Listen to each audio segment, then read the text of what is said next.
Tiny Tina's Wonderland has been out for about a week now, so that means this video is probably 4 weeks too late, but my friends and I found a hidden raid boss, and I wanted to show you how to access and fight Bunnidhogg, one of the hidden endgame dungeon bosses that you can find for your very own within the endgame content. I'm going to show you the how-to, the why, and talk about some potential strategy for how to beat this gigantic, gargantuan monster of a man. We were able to find a couple of different unique raid bosses within the Chaos Dungeon endgame content. This video is going to focus on Bunnidhogg and how to find them. As you are playing your Chaos mode, which is obviously only accessible if you have beaten the game or you join a friend who beat the game, you are capable of finding some hidden runes throughout the map. Bunnidhogg is tied to the yellow glowing runes. When you find these runes, you need to play a really short and sweet minigame in order to unlock this boss. I haven't been able to detect a pattern for where these runes are, but when you know what to look for, they're easy to find. Here you see right there. You need to activate them and then follow the bright yellow orb of light. It's going to rotate to somewhere on the map, at which point you will see a gigantic rock. You need to destroy this rock, ideally from cover, because the next phase is a giant orb slash eye slash ball thing, which is going to shine a spotlight on you, and if it sees you, it is going to restart this process, so don't get spotted by the gigantic ray of light. Shoot the ball, make it pop, you'll know you did it right, because everybody in the party's screen will flash bright yellow. It's brief, but very obvious. We tested this a few different times and found that you only need to do this one time to unlock Bunnidhogg. You don't have to look for runes every single part of the chaos. You only need to complete it successfully one time. As I stated, if you get spotted, you will fail this and you will have to follow that ball thing around again. If you fail enough times, it will definitely disappear and you'll have to look for separate runes.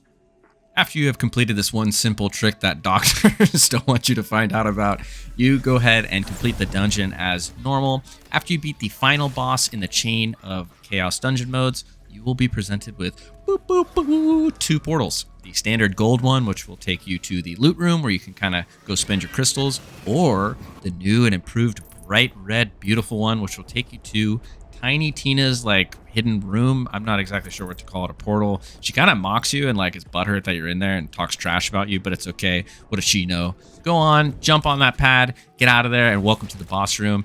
This fight is about to be chin tense. I wish I could tell you I had some god tier strategy for how to beat Bunnidhogg and farm him easily, but the phase with the glowing eye, similar to the minigame in fact, where you have to hide from that giant spotlight, is very difficult. If it spots you, you are going to be put into a fight for your life. And if you are unable to take cover, you will be put into a fight for your life. Ideally, you want to walk behind the eye as it's moving away from you when it's attached to the dragon body thing, whatever you want to call it, and farm it when it's not looking at you. I was able to sort of cheese this, and I feel dirty even saying this, but on the Stabomancer Spore guy I'm playing, I have the shadows where I go invisible, at which point he is unable to see me and I'm able to farm.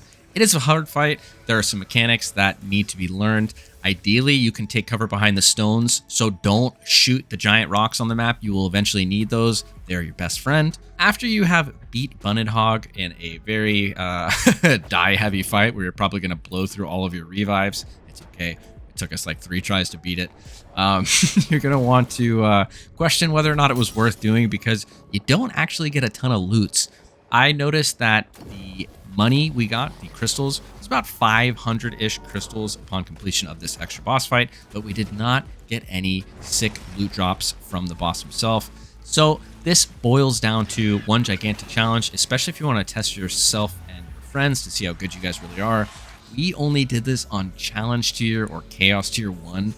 Oof, we are farming chaos tier 10 plus, so that should give you an idea of how difficult this really is. It's a challenge. It's a very, very fun challenge and a cool, unique boss that I'm very happy that they added to the game that I couldn't find anywhere else. Like I said, I don't know. Maybe it exists. I haven't found it.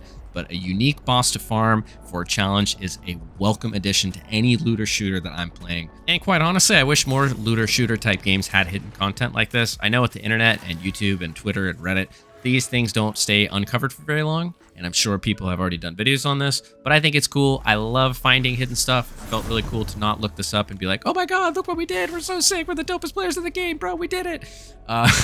So it was a reward in and of itself. This is a short and sweet video. I hope you enjoyed it. If you did, feel free to like, comment, subscribe, standard stuff. Now, don't be a witch and come back next time when I showcase the current Sporemancer Stabby boy I am playing.